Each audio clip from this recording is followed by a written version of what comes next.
بسم الله الرحمن الرحيم.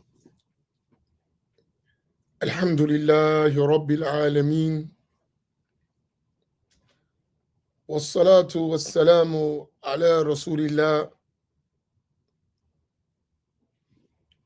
وعلى آله وصحبه أجمعين. اللهم علمنا ما ينفعنا وانفعنا بما علمتنا وزدنا علما. لله تبارك وتعالى. السلام عليكم ورحمة الله تعالى وبركاته. I start with the name of Allah Tabaraka wa Ta'ala. I ask Allah Tabaraka wa Ta'ala to send countless blessings and salutations upon our Prophet and leader and God, Sayyiduna Muhammad sallallahu alayhi wa sallam, his family, his companions, and all those who follow them in excellence until the day of judgment. And I ask Allah Tabaraka wa Ta'ala to grant us the sincere and noble intentions.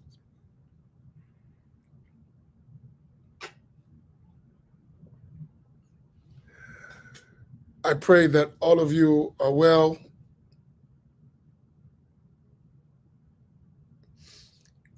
in a state of well-being and safety and comfort, and with a state of approaching constantly obedience to Allah Tabaraka wa Ta'ala, which is an extremely important aspect that we need to embody to be winners on the day of judgment. As it is said, this world is a brief moment, so make it a moment of obedience.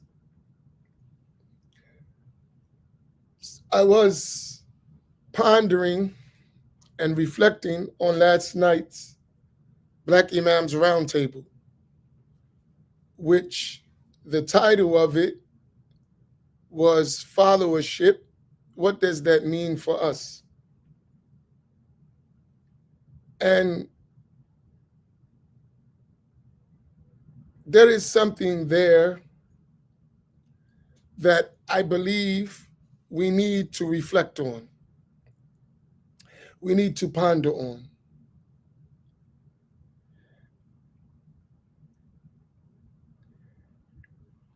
And for us, especially those who've been attending these lessons, these gatherings and barbecues and reunions and conferences and seminars and all the stuff we've been doing over the last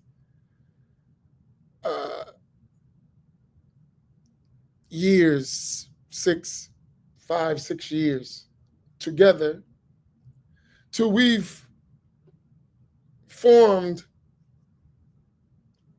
some kind of bond between ourselves, even if it is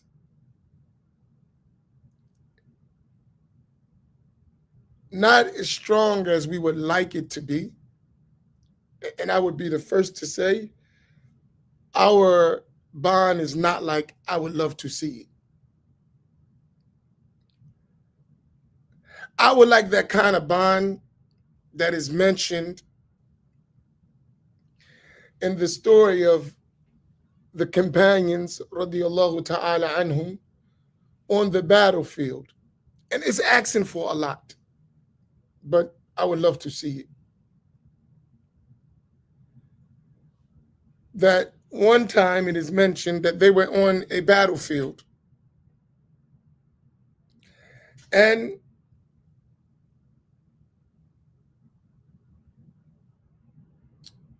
after the battle, there were wounded soldiers on the battlefield among the companions. May Allah be pleased with all of them.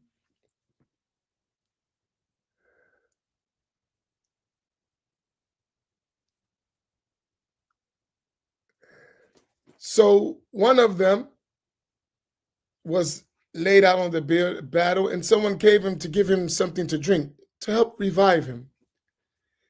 When he was about to drink, he heard another companion next to him begin to moan. So he indicated to the person, give the drink to him.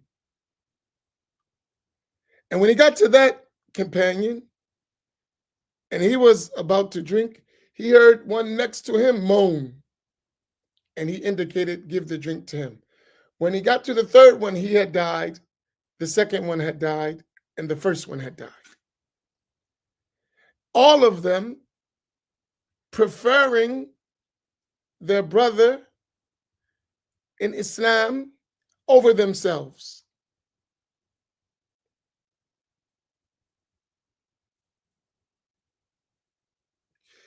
And it's indicated in the Quran, the meaning of which is they prefer others over themselves, even if the outcome is poverty. Their outcome, because of it, they suffer. They have a shortfall in what they need, but they prefer others over themselves. They call that sacrifice. And sacrifice is a key element of followership. And I'm probably going to be drilling this word in our minds over and over and over again like a broken record. And my intention is that followership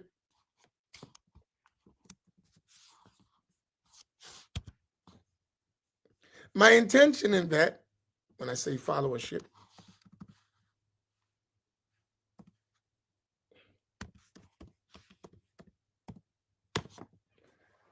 we're talking to as many as we can to motivate some among those people we communicate with.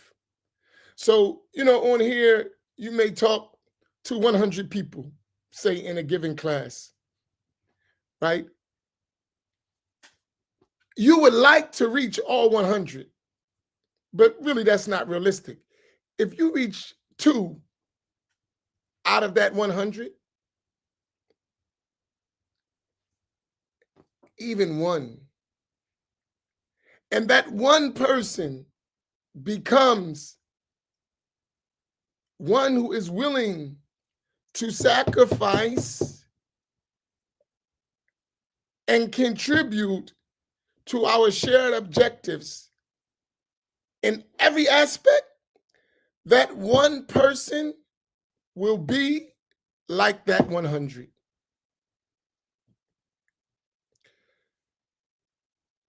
Our teacher used to say, be one person like 1,000. I want to give you, if you look at the work we do as the Black Imams Roundtable, Imam Naeem, Imam Fahim, and myself, some of you follow us regularly, right? Some of you follow us regularly. In our communities, the people there and the people who visit our communities regularly, they know what we do. They observe us. If you visit our communities, you see what we do. You just visit. You see, even when we're visiting, even when we're teaching, even when there's certain work. Imagine for every imam like that, you had 10 people who was willing to do what the imam is willing to do. What would that look like? I want to ask the people who know me in our community, who have visited our community, and who watch what we do. I'm talking about as the imam. If we had 10 people that worked and sacrificed at that level, what would our community look like? You see, we're talking about these are willing to work just as hard as the imam, sacrifice just as hard as the imam.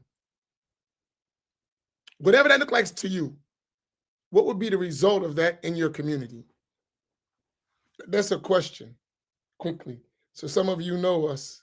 You know Imam Fahim, you know Imam Naim, you know me. So I'm asking you that question. If 10 people work like that, what would that look like?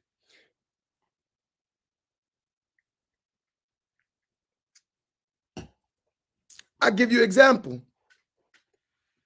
Because you're not answering. So Haja Stacy said it would be unstoppable and thriving. That's 10 people I'm talking about.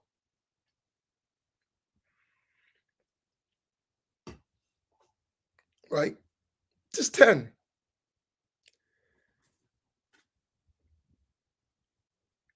Imagine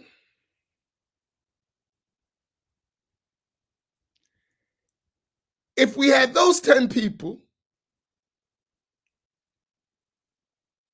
like that in every major city in our 3453 family, for instance. So we got 10 in Pittsburgh, 10 in Camden, 10 in New Mexico, 10 in Miami, 10 in Kansas, 10 in New York, places, 10 in Philadelphia. I'm just 10 in DC. I'm just naming places we've been off the top of my head. So if I leave you out, it's not intentional. It's just I'm doing by way of example. So if we took, and I'm talking about from us, our 3453 people who been around, been committed, learning what we're doing and on it, what would that look like nationwide? Is it just 10? Just 10. And look what he just said.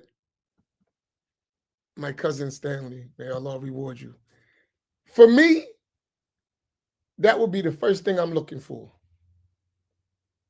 Live classes every day, all day long. That would be the first thing I would strive to initiate. That would be the first thing. And it's something in my mind, a 24-hour network of learning with teachers teaching different books, different sciences. We have the information, the material, but not the people. That's deep.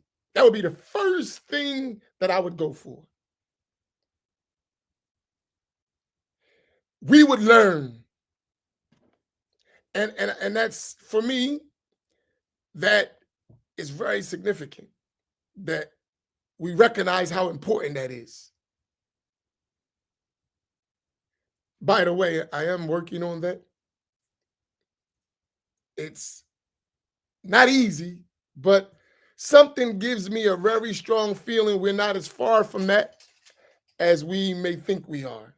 It's going to be a lot of work on a few people, but it's doable. And I'll talk about how that's doable.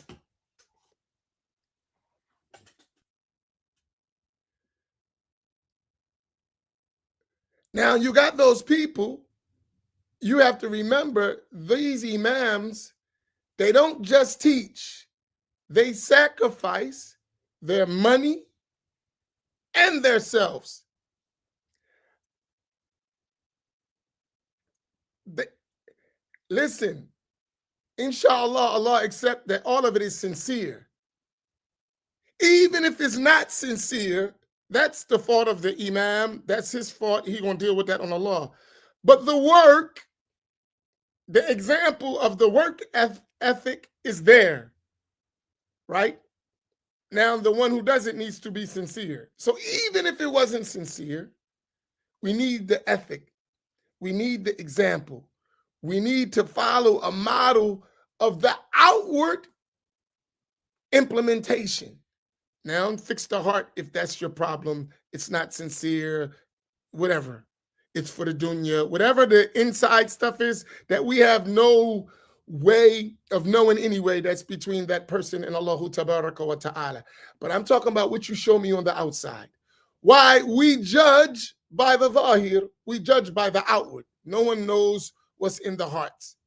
That's Allah's affair with his creation. We look at you, what you do, right? That's it. That's all we can do, right? What you do. Our scale is your physical outward deeds. That's all we can deal with.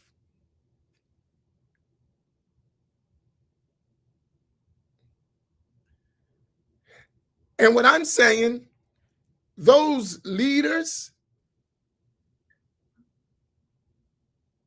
are examples for us to do properly, right? That's why when I said yesterday, when I was talking on the round table, and I was talking about the work of those past communities that we all agree now, all of us, were misguided, fell into disbelief, didn't understand Islam the way it should have been understood, but they was workers and they sacrificed. Now the problem, the leader had some corruption, those things exist. That's a human problem. And what we have to do is fix the human problem. That's the knowledge part. That's the practice. That's the learning properly. We have to fix that. But we're talking about the work ethic, right?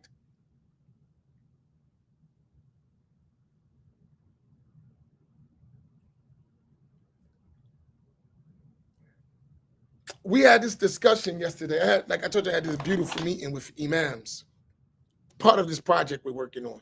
So as a group of imams, we're talking, right? And so this was our first gathering with these group of imams, all African-American imams. And since we really don't know each other, one of the things we did was just tell your story. Everybody tell their story from the beginning to where you at right now. Your community, because all these are imams. They got communities, so we're talking.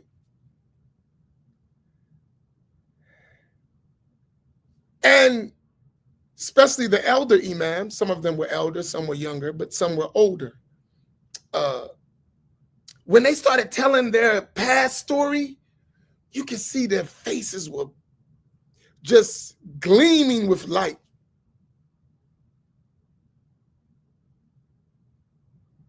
Just so happy, just so like, man, I was a soldier, that type of, and every single one of the imams had that when they were describing their beginning and their middle, it was as if they were still there.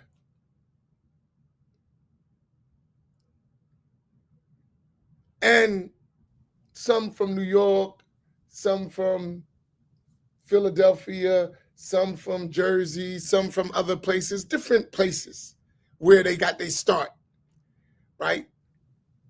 And we discovered something because we said we didn't know each other, right? As everyone was telling their story, we all had some interconnection. that we all could identify a way where we were connected.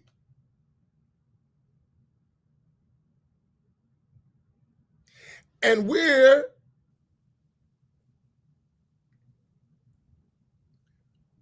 we did a similar work to get where we're at in our respective areas. That means every single one of us saw in ourselves at one time followership and sacrifice and dedication and commitment at the highest levels of our capacity and a willingness to do more. Every single one of us. And I was explaining as we told that story, I said, listen,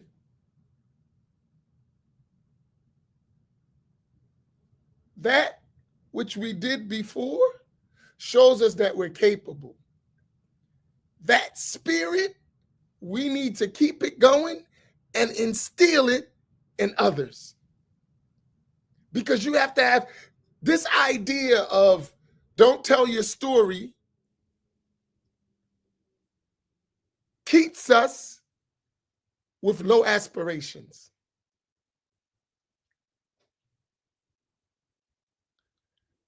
Sometimes you need to hear your story so it will be a source of motivation for others.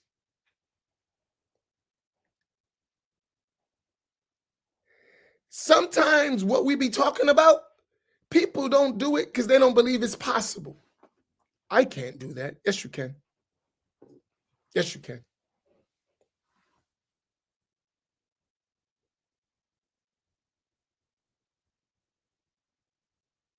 You can do it.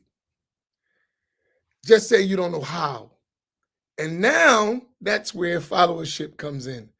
Follow so you can learn how to achieve, how to aspire to higher ranks.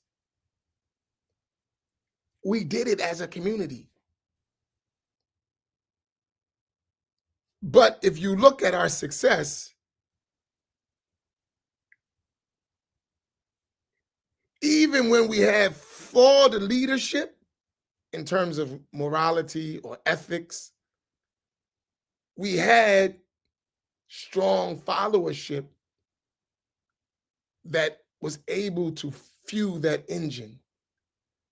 Now, my thing is, we say we following the deen correctly. We're on Quran and Sunnah. We're Ahl Sunnati wal Jama'ah. What's the problem?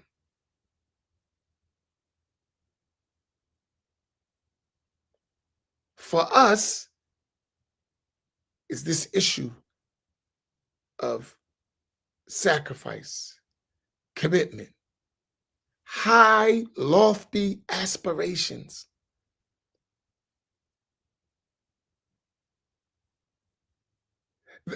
There's something to be said about motivating people. You know, during the Obama campaign, that constant ringing in the mind of yes we can, yes we can, yes we can. This is a marketing strategy too, to instill in the person who may not have lofty aspirations that yes, you can do it.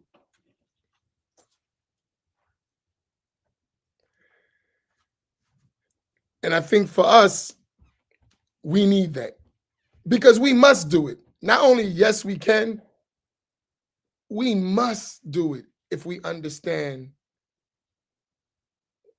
what's at stake.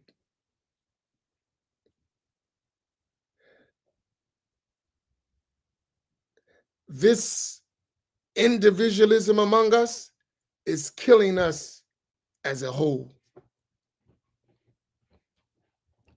No one wants to follow. And because no one wants to follow, guess what it also leads to? No one wants to lead. Because the leader who doesn't have followers feels overwhelmed and loses his ambition.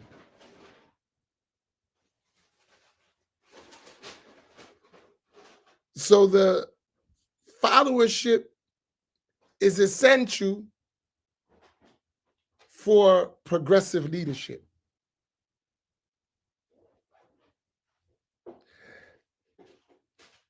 A good leader still can lead even with bad followers, but he's not going to get the result that he needs. It's going to be a big struggle. And that's what Sayyidina Ali indicated, radiyallahu ta'ala anhu, when he said, Abu Bakr and Umar and Uthman had men like me, and I have men like you. Meaning I'm a soldier, I'm a follower, and I'm a leader, but y'all not good followers. I can get the job done. I could do both. I've done both. That's what he's saying in essence. They didn't have all these because they had me. Yeah, Ali, go do it. Boom, I'm on it. Radiyallahu ta'ala anhu.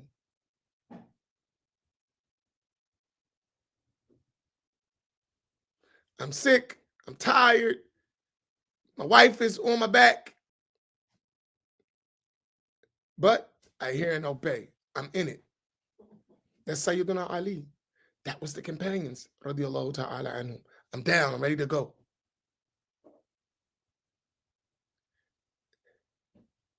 For the mission, there is no excuse. It got to get done.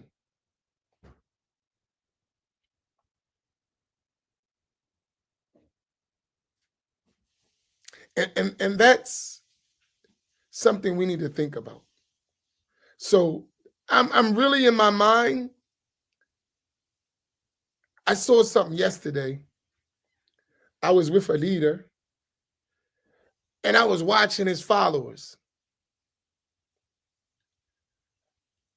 I was like, man, look at this machine. And I know the machine very well, but I wasn't up close for a long time to this particular structure and organization. But I was watching. I was like,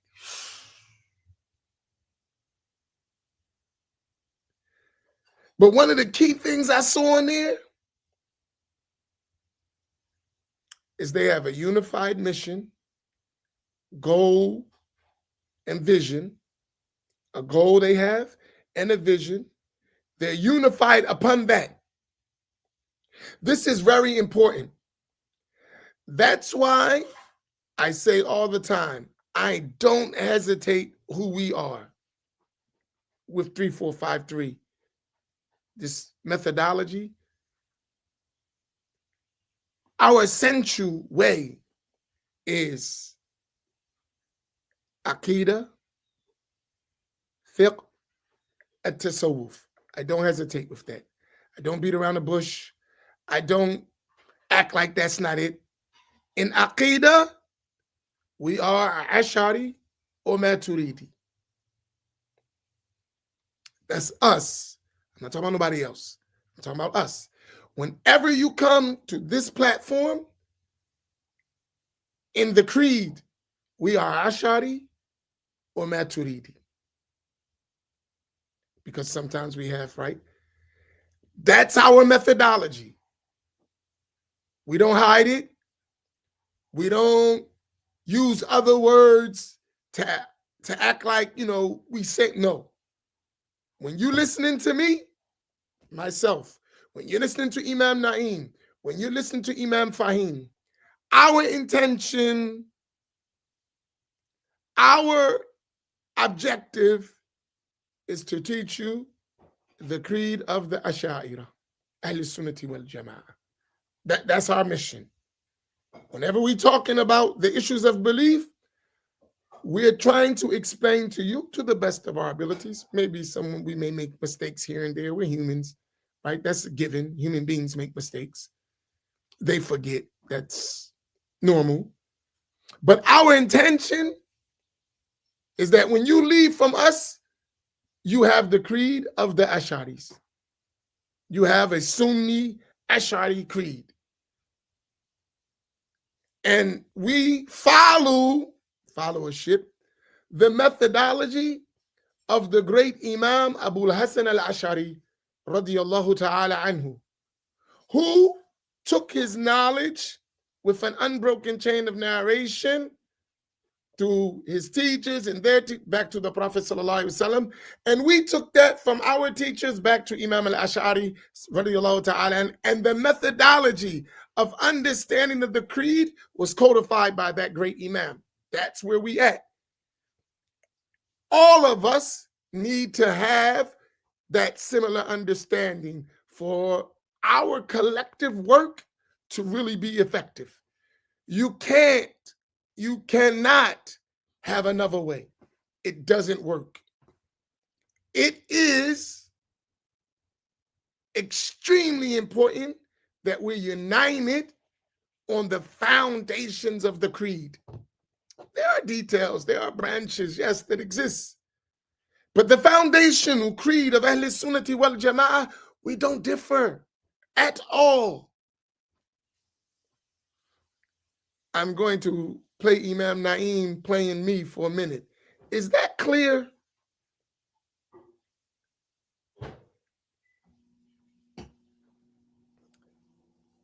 And we don't bend on that at all. I'm talking about what we do. I'm not talking about nobody else. I'm talking about what we do. Our methodology, that's it. No stuttering, no hesitation, no qualifying. That's our methodology. That's what we do. When you're dealing with us, we are al-Ash'ari. And when we say Ash'ari, Maturidi is understood. That's us. That's our methodology. So if someone says, I'm not Ash'ari, but, well, we know we don't agree in the creed. So if we're going to do anything, it ain't going to be in the creed. And that's going to be definitive and clear. We're not going to wiggle in that, no. Absolutely not. This is the issue. This is our belief. Now, if we may find somewhere where we can cooperate and it doesn't affect the creed, we'll cooperate, no problem. We live in the world with all kinds of people, and we work in the world, we cooperate in the world, we live in neighborhoods, but we're not mixing the creed. We're not mixing our belief. It's clear, this is our belief, and that's yours. And that's not divisive, that's reality. You have to be clear. So that's in the creed. In matters of fiqh, so them people I was watching, that organization, they're Ash'ari, all of them. Everybody there is Ash'ari. And when I say Ash'ari, like I said, the Maturidi creed is also accepted in that thing as a foundational methodology. They all have the same methodology. No one's different in that. In fiqh, our methodology is following madhahib, following schools of thought properly. And that is with teachers, trustworthy teachers, reliable books, unbroken chain of narration. That's our methodology. So in the Hanafi school or Maliki school or Shafi'i school or Hanbali school, that's our methodology. So we're not people say, I follow Quran and Sunnah. I follow the Quran and Sunnah and the other sources upon the methodology of these great imams and those imams who follow their methodology to have reached us today. That's how I follow the Quran and Sunnah. It's not vague. When it comes to the rulings of the religion, it's not vague. It's not, I just follow Quran and Sunnah, which can give you the indication that I'm doing my own stuff. Absolutely not. I follow the Quran and the Sunnah and the other various sources of Islamic law based on qualified scholarship that has been accepted by this nation for the past 1,300 years as a methodology, as a codified system. And it is through one of those 4 reliable schools. That's how we follow. And we don't go outside that at all. So, and we respect the differences of scholarly opinion. I'm adding that scholarly expert opinion, not layman thinking he do whatever he want. Scholarly expert legal opinion. Let's add it even more. It's because we just say opinion, and someone who's not paying attention may think all of us have an opinion. No, we don't. Not in this regard. Scholarly expert legal opinion with its methodology and principles. It's not just any old make-up thing. There's a methodology. There's a way to do it. It's not just, let me get the Quran, even in Arabic, it doesn't matter. Let me get Sahih al-Bukhari or Sahih Muslim and all 6 books if you want, and let me just read and do my thing. No, that's not how it works. There's conditions, there's levels, there's scholarship, there's a methodology, and all that needs to be learned. And if you don't, you're a common person and need to follow someone who's able to do that. That's a madhab. So we follow those 4. So every one of us are followers of a valid Islamic school of thought, which is called a madhab. So Imam Naim is following the Maliki school. He's following followership. He's not mujtahid mutlaq or mujtahid al-muqayyad or al-tarji or any of those. He's muqallid. He's a follower. He follows the scholars of that school. Followership. I told you all of us are followers. Even if he's Imam Naim, he's a follower of Imam Malik and his methodology and those scholars who came in that chain. He's a follower of Imam al-Ash'ari and the methodology and the scholars who came in that chain. Myself and Imam Fahim are Shafi'i. So you have something to check us. If I'm doing something that contradicts the methodology of the Shafi'i school in general, you're going to censor me. That's not the Shafi'i school. You said you were Shafi'i, right? Now, if there's an exception, and in that particular issue, maybe we may have been following the Hanafi school or the Maliki school, but that's an exception. That's not the general rule. There's a way, and even if we're in that exception, oh no, this is according to the Hanafi school, and this is what we're following, then you can check the Hanafi school and make sure that's right. You don't have to rely on me. We're followers. So that means he said it's the Hanafi school. Let's go check the Hanafi school. There are scholars, there are books. Make sure you're doing it right. That's it. That's a structure. That's a methodology.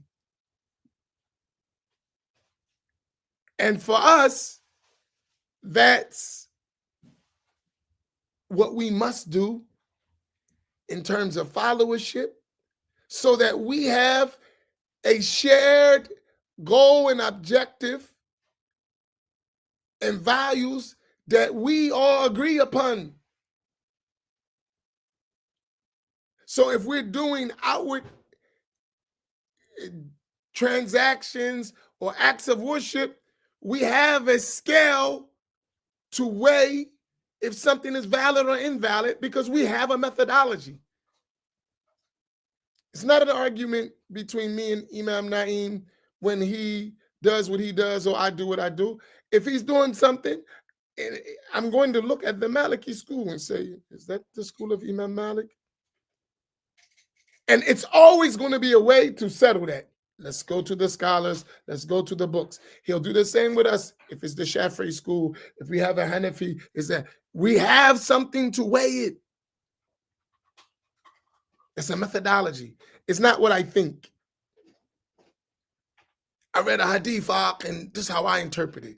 You're not qualified to interpret at all and make legal rulings. It's not just I read and I think, because many things you're unaware of because you don't have the prerequisite information to even do textual deduction and extraction. You don't have the ability. So you need to follow. But we don't like the word follow. I'm a leader, and you're not in that. You may be a leader in something else, not in that. You're a follower. And now you need to learn. Maybe one day you will become a leader in that. But right now, you're a follower. And you need to be a good follower. And we need to instill in us the importance of followership. That's in fiqh.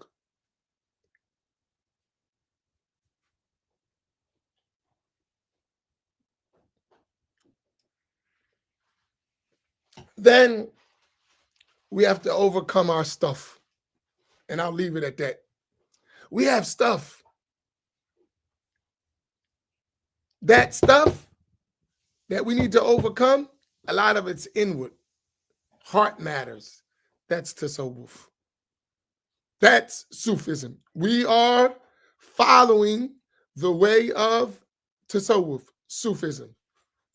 So we are, even if at the lowest level, the worst practitioners, we are Sufis.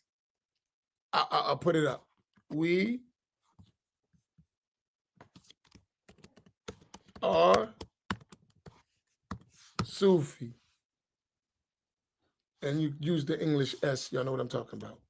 And I put exclamation marks. It's not nothing to hide. We are Sufi, period. Even if we're the worst practitioners, that's our methodology. We Sufis. And it's important that we say that. We Sufis. Can I ask you a question? Why do you think it's important to say we are Sufi? Even if we're horrible practitioners. So let me add, we are horrible practitioners of tasawwuf, but we do practice it to the best of our terrible abilities. Why do you think I say that's important? To say it. Everybody might not agree with me, but why do you think I think it's important to say it?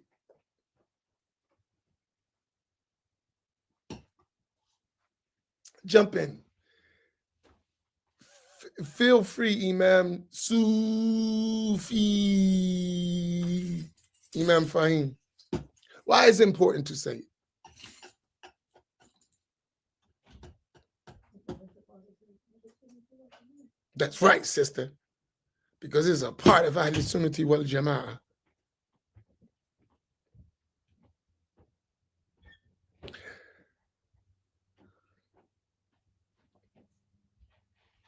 All right, because this is the most common way of doing Islam, because we are studying one of the pillars of our deen, Ihsan, because we are striving for purity of the heart, to take back the name and reverse the negative stigma with it. Bingo, right there.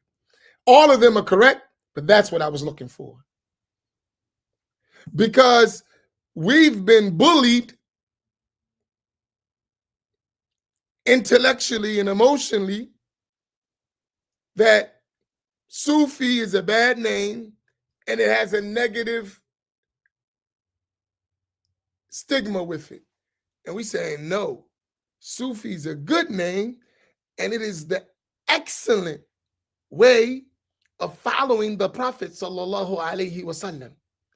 And it is that codified method of highlighting his noble characteristics.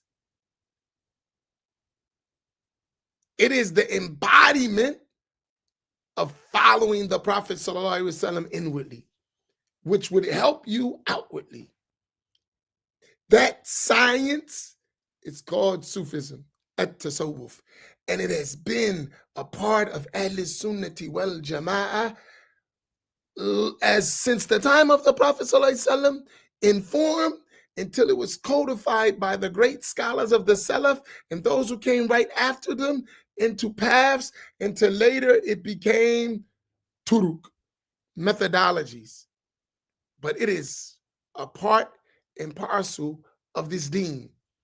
And because modern groups, and when I say modern groups, within the last 200 years, and that's modern in terms of Islamic history, have tried to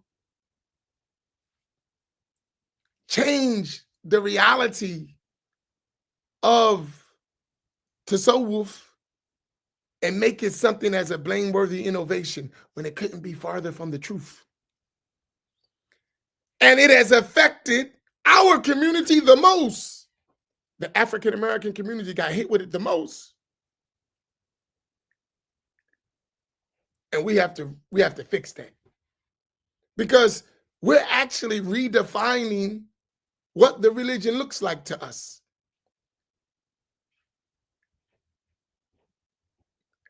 And actually putting things back in its proper place to match the rest of the world. That's an effort and a job.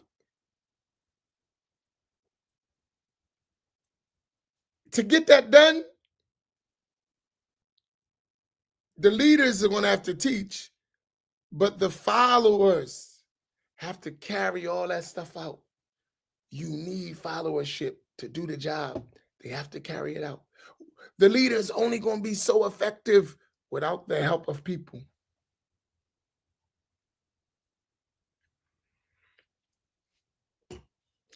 And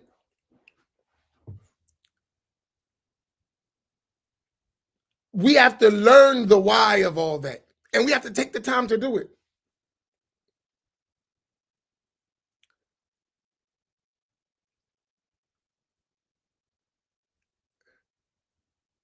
Collectively, we still don't know Islam. Collectively. I'm not talking about individually.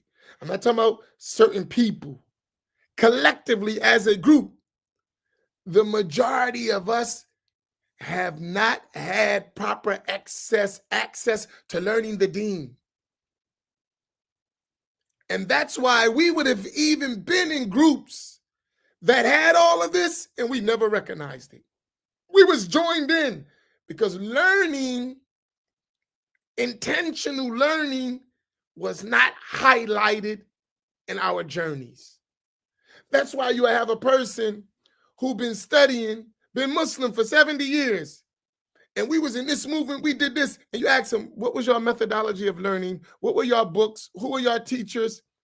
Crickets. Can't answer.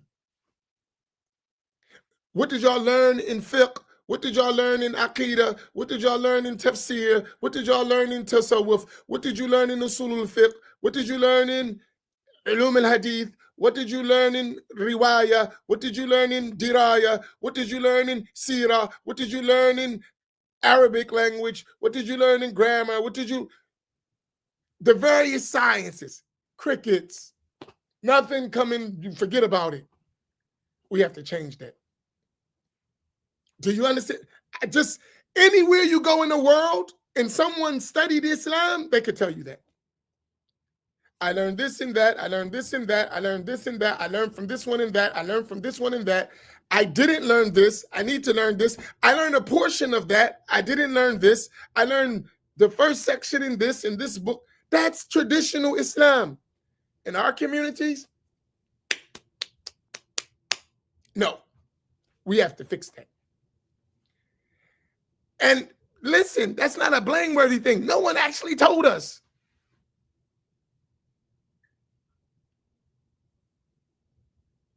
No one told us how I'm going to do it. No one told me.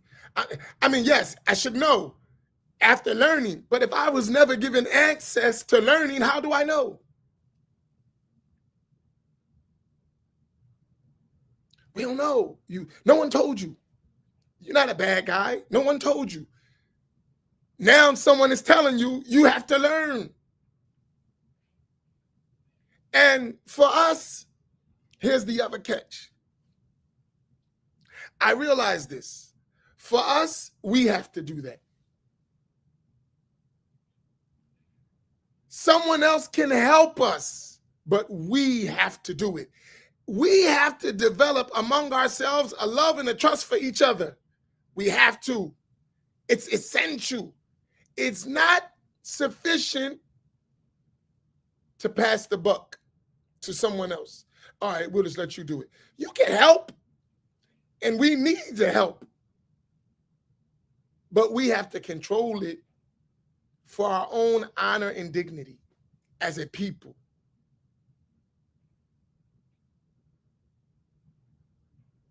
Someone asked me, they like, why don't you become our sister organization? I said, because I'm a man. The person cracked up laughing. This guy's crazy.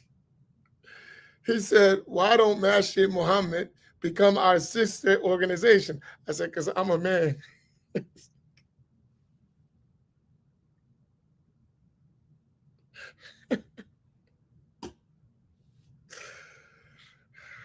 His face, you should have saw his face. It was so funny. Because it was insulting to me. I understood what he was saying, but I think different. I was thinking to myself, our masjid, our community, just our community, is 70 years old of sacrifice, struggle, going through what we reach. We on third resurrection, working on the fourth one, you know, in our first resurrection, second resurrection, now the third resurrection, working on the, and here you come, just got your community not too long ago, not even 2 decades, and you talking about, should we be your sister? You gotta be kidding me, right? No, I know you're not. You're serious, but come on, bro. Knock it off. Stop. But guess what many of us do? And I see us. We go join them and leave our struggle. I seen us do it. We'll go join them and leave our struggle, talking about what they got. What's wrong with you, man? I said, listen, we can cooperate, but we're gonna maintain our manhood. We're never gonna become your sister. I'll be your brother. I'm never gonna be your sister. That's not gonna happen. No. You know what I mean? Yeah, I do know what you mean. That's why I'm telling you. I know what you mean. Yes, I listen, it's clear as day. I am not unintelligent. I know exactly what you mean. And you meant what you said. You just don't realize what you meant. I understand what you were saying.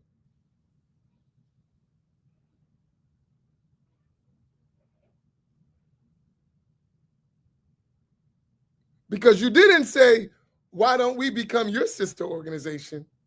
I noticed you didn't say that. So I knew you knew what you were saying. You were direct and intentional. I got the message. Well received. Clear as all day. Right? Clear. But no. I'll be your brother. I'll be your colleague. I'm not going to be. I will refuse to be inferior to anyone when we have the same capabilities as you. And I could go another further and say we probably better, but I'm not going to go there. We have the same capability. So we need to do our part just like you do your part. And then together we can get something done.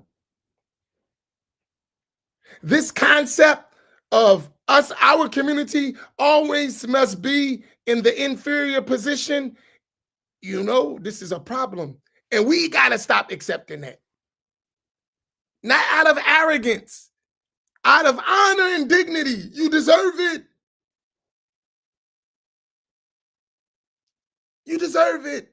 You deserve to be a nation, a people that is progressive and effective. You deserve that collectively. Stop thinking individually. Oh, we all right. I know. If the rest of us is messed up, you not all right. You never all right. To at least the vast majority of us are doing well. And doing not well is an exception, not the rule. I don't care how good you're doing. Because we have a lot of celebrities. Some are billionaires, some are millionaires. That don't reflect the vast majority of us. Most of us are struggling. So are we doing really that great as we could be doing if we stop thinking like that? No. If we stop thinking like I'm good and we looking at you, but we ain't in that. We watching the success, but we ain't looking at all the struggle that we need to change. I'm not saying look at it and become depressed. Look at it and realize we got to get busy. We have to work.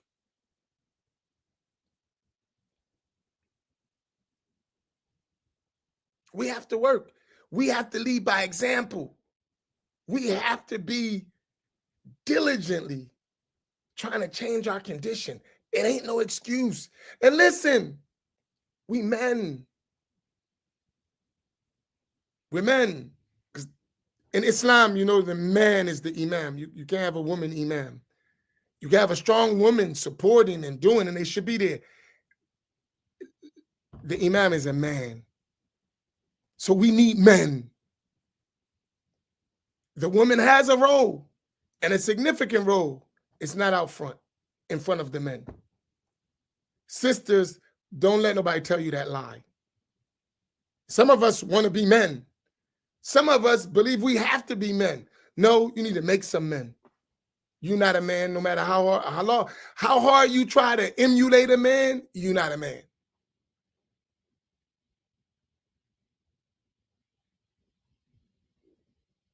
So you need to help make men. That's a job. Put men around men. Find real men and highlight those men.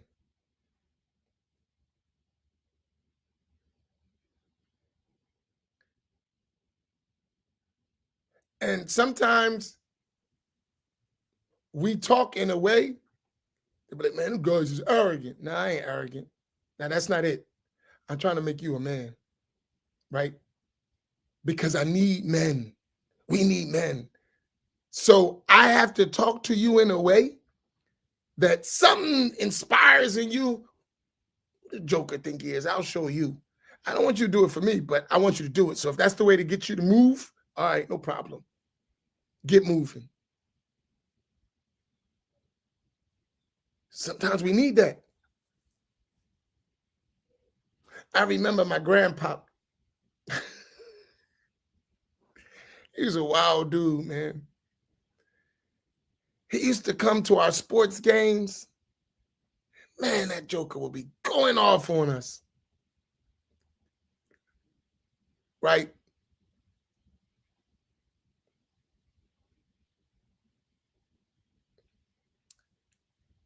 And my mom and them would be like, you be light on my babies. There ain't no babies. Come on, Colonel. Come on, Captain. Right? This guy was old military dude. He just was, you know, hard. And today, me and my brother, we be talking about him. We appreciate that guy so much. Now, we older and we trying to make men and we're trying to be better men. We're like, man, dang. That's why I like sitting around old heads today, like who are really have something to give, because now I know what to ask for. So if I'm sitting with the elders, I'm like, bam, bam, bam, bam, let's mix it up. And hopefully we pass that on to the next generation. Somehow, some way. But the key to that, good followership. If we develop good followership, leadership will come, I'm telling you. Because leadership can develop out of that good followership. And these are just my reflections. So they're not organized, but you know, as Imam Fahim said, these are scattered thoughts and they're organized. No, they're not. They're really scattered.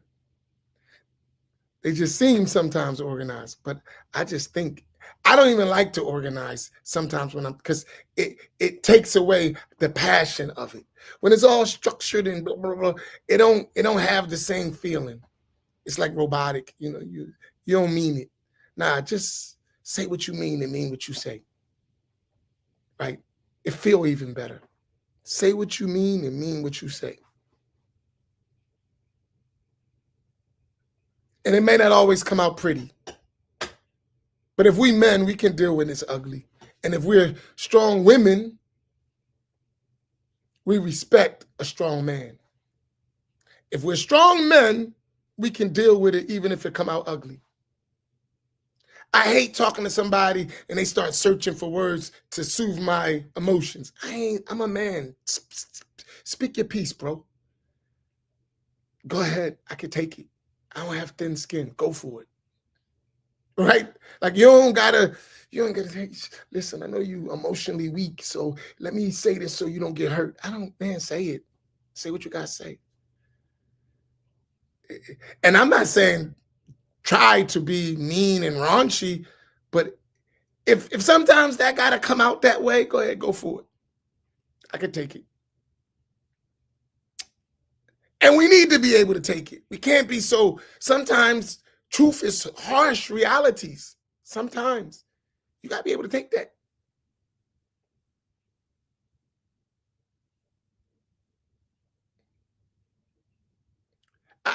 That's just me as a person. I'm not saying everyone is like that. Man, look, cut it out. Just say it, bro. Stop looking for all those words. Say what you got to say. And we'll fix it after you spit it out if it's wrong. Because I don't care how harsh it come out. I don't care how it sound. I want to get what you really talking about. And then maybe we'll work on how to say that same thing and get the point out without being so, right? But sometimes we need to have that real talk. Back in the day, they said, man, we just go in the room and we're going to settle this. And when it's over, we're going to come out and shake hands. We do need that sometimes. And that don't have to be a fight. Sometimes that's just the discussion. We're going to go around the corner. We're going to handle ourselves. And then when we finish, we're going to come back, shake it up, my man. But we're going to get that off our chest. Sometimes you need to do that. I'm not saying go punch each other in the face, but sometimes you need to have that conversation. Hard. It's cool. We can take it.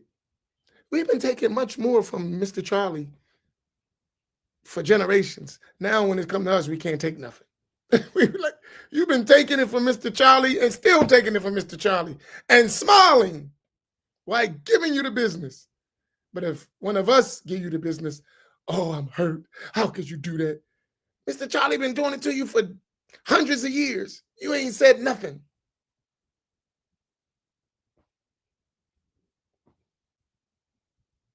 And maybe, I love you. So if I'm giving it to you, you should be able to take it. If you giving it to me, I should be able to, at least I know you ain't trying to annihilate me. Right? So sometimes we got to have these real conversations. And I think that's what hurt us a lot of time in the deen. And I'm going to close out with this. When we got the haq, as they say, we got the truth, we became amazingly soft. And not in a positive way. Docile. Timid. Shallow. And the truth don't supposed to make you like that. It actually supposed to turn you into a lion. It actually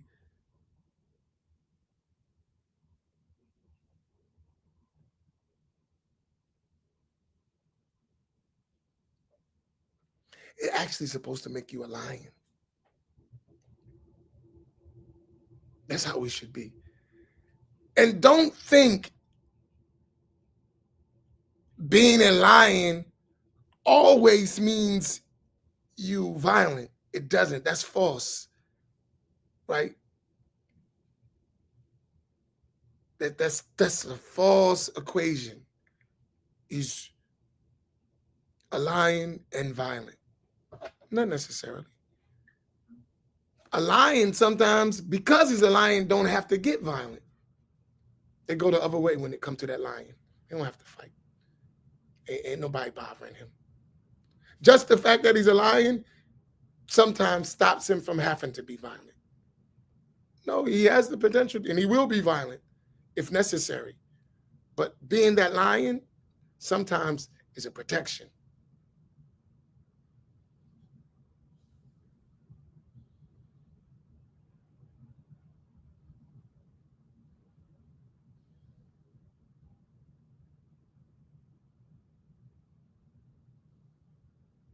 So may Allah make it easy for us. These are just my reflections and scattered thoughts. But listen, we're looking for a few good men and a whole lot of good women. A few good men and a whole lot of good women. Because we can expect the women to get behind, and if they believe in a man, they're coming, right? So we want a whole lot of them, but we need a few good men so those women can get behind and build our communities. Not just one community, our communities. This has to be a national effort. It may start local and it may move state to state, but we got this whole country where we are at. This is where we were born, and most of us ain't going nowhere except to visit. We got to build this joint up. We got to have that mentality. And we got to stick together even when it's hard.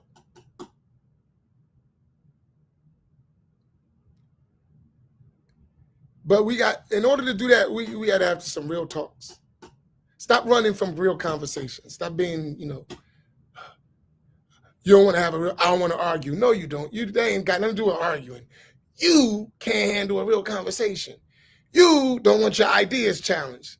That's that soft stuff. And we can't afford to have men like that. You should be able to have an exchange, and it ain't the end of the world, whether you come out correct or proven that you need to be corrected. For you, it should be the same because it's about the truth. You shouldn't be like, oh, man, I don't want to argue. We don't argue. Let's just talk. Let's have a real conversation because we got work to do. So don't argue. We can exchange ideas. We can disagree at the severest levels of disagreement. And then we can come out and shake hands and figure out we don't agree here. We agree here. This is how we're going to move. Boom, let's go. We can do that. And we need to do that. We need to do that. And we're always open for that. But no, when you're talking to us, it's going to be a real conversation. It's going to be a real conversation. And that's where it starts. And it ain't going to be no sugarcoating. It ain't going to be no compromising principles. We ain't doing none of the above. And we not for sale. Right. So you can't buy us. No. You can actually have us for free if you're doing the right stuff. As y'all see every day, right? If you're doing the right stuff. So let's get busy. Let's get busy. May Allah, 2025, if Allah give us the life, it's going to be a busy, busy year for us. We have so much work to do. And alhamdulillah, it looks good. Quickly, let me share something, upcoming things real quick.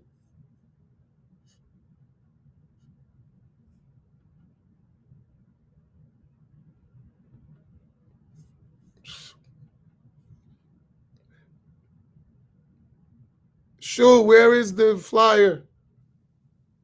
La ilaha illallah.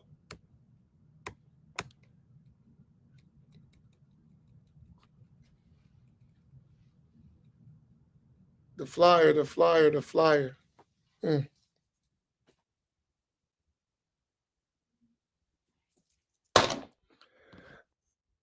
So, the flyer's not there yet.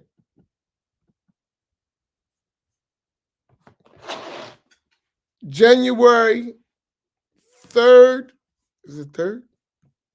Oh, there you go.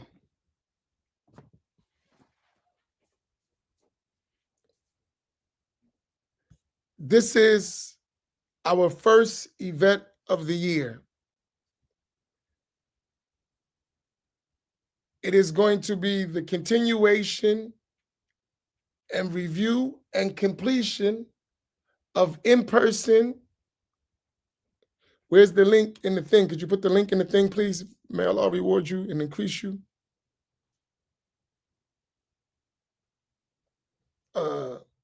Inside the banner, so they can just click on the link. May Allah reward you and increase you.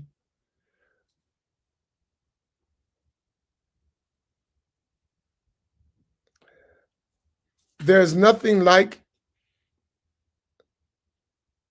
a strong team.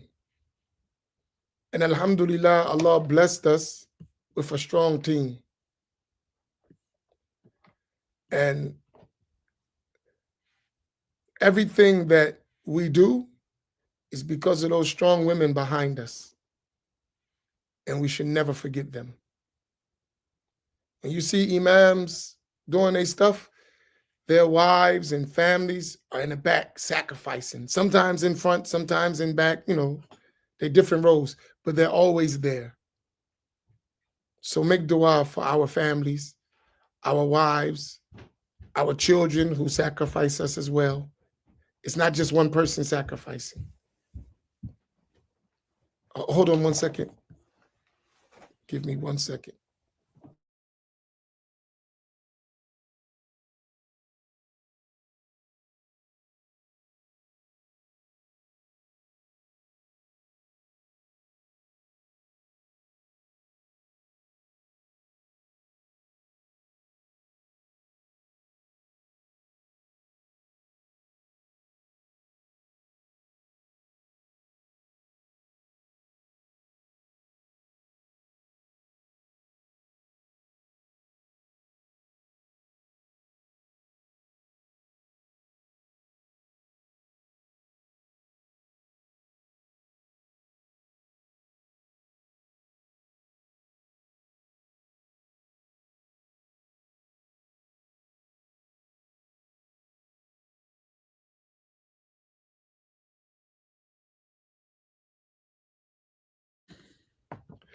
I'm sorry. So,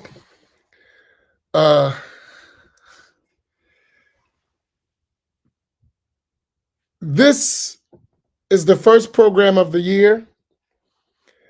We were scheduled to have Sheikh Samir, but that wasn't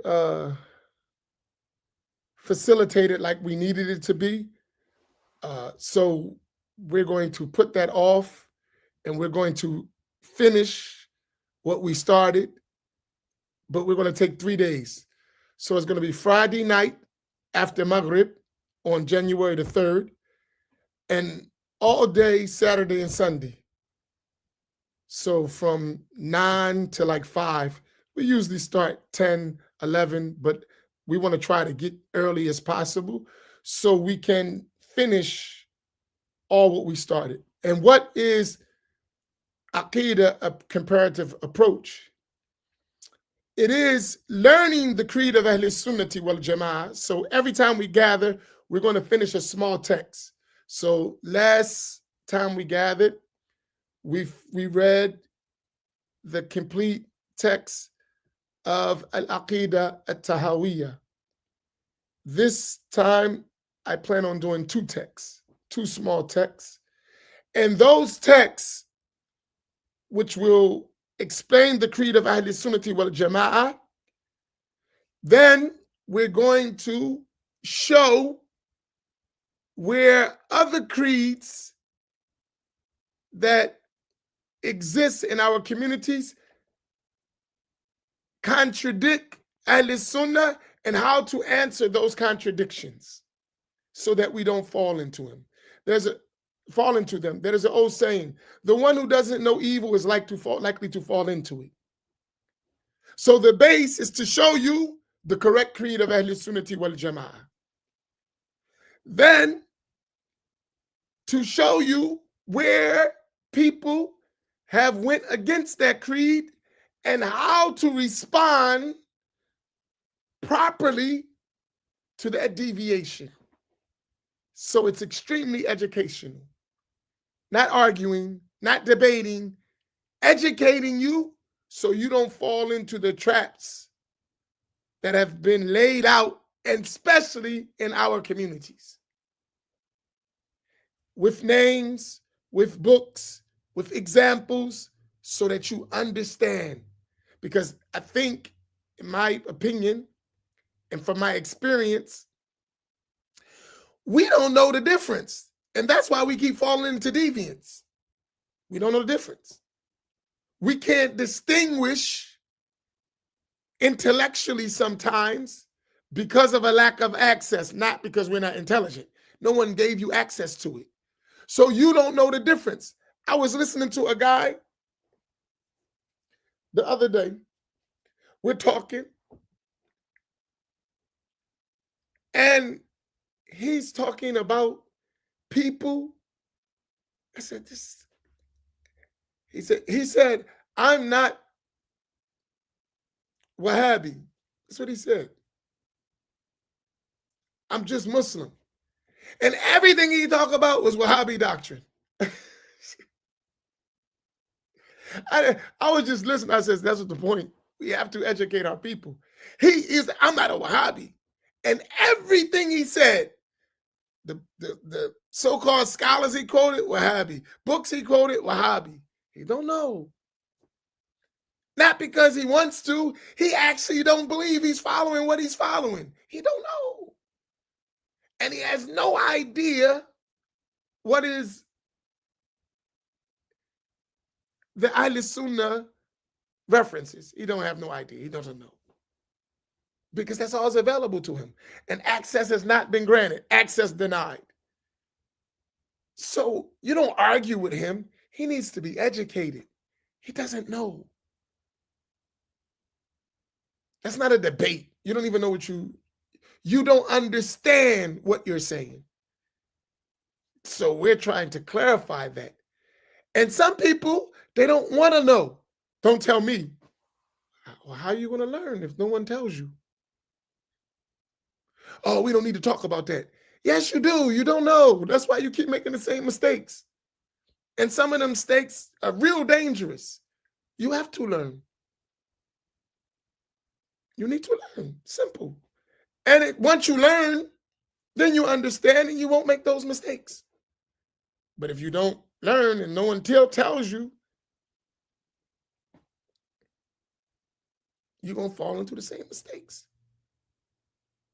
Now listen, here's my thing.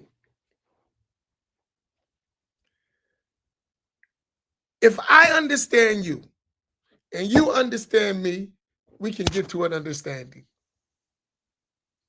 If I understand you and you understand me, we can get to an understanding between us.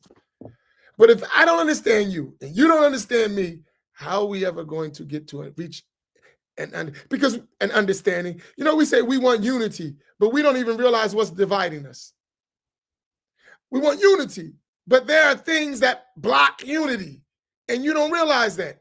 So you're screaming about an empty claim because it ain't going to happen because you didn't even discover the things that cause you to disunite. You don't know what they are.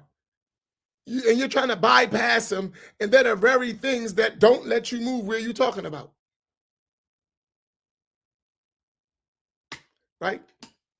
You got to lay down some foundations by which unity can be attained.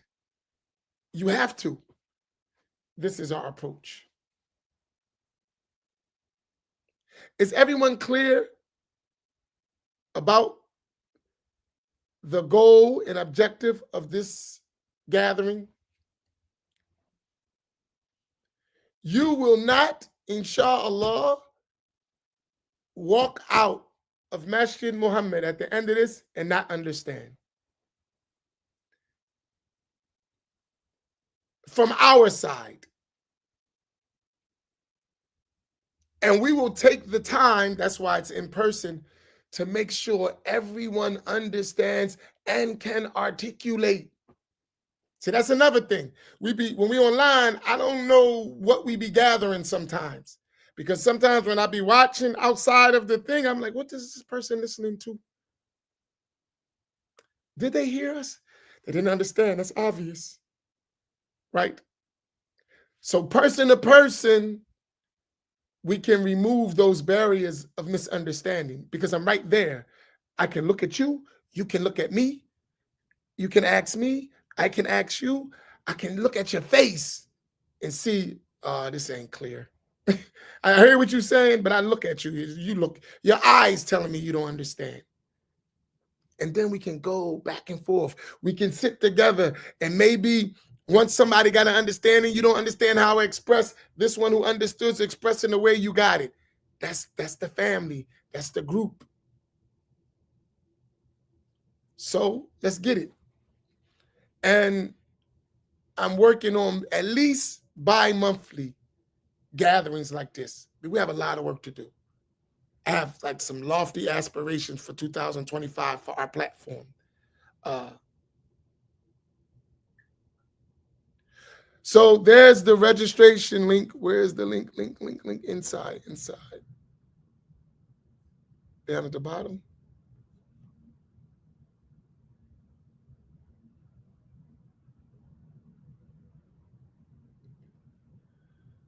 Allahu Akbar, Allahu Akbar.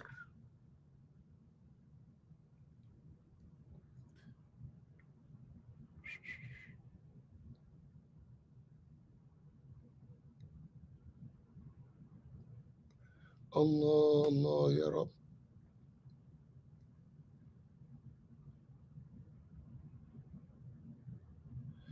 Inshallah, could you put the link inside the banners, please? May Allah reward you.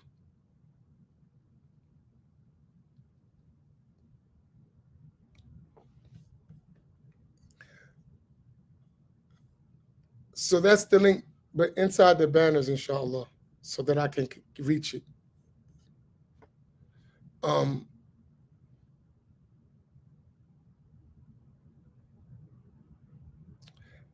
Is everybody got the date? Got the thing? We're going to, over the next 2 or 3 days, point out some hotels for those who's traveling that are good hotels, maybe not that expensive.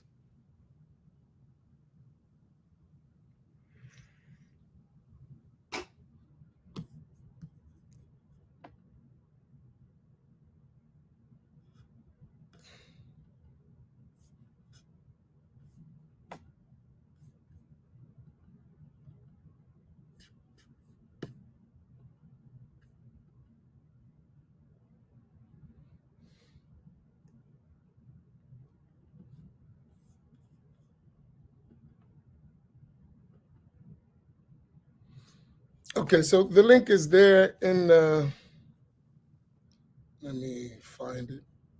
Allahu Akbar.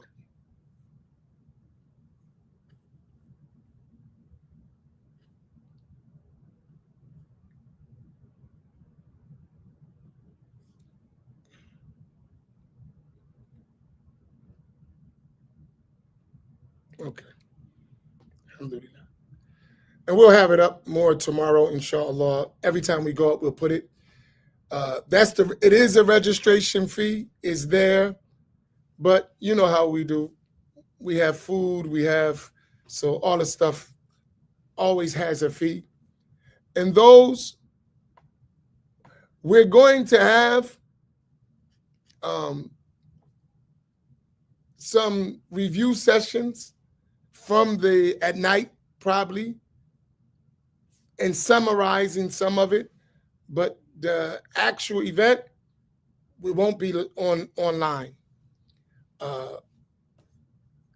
Reason is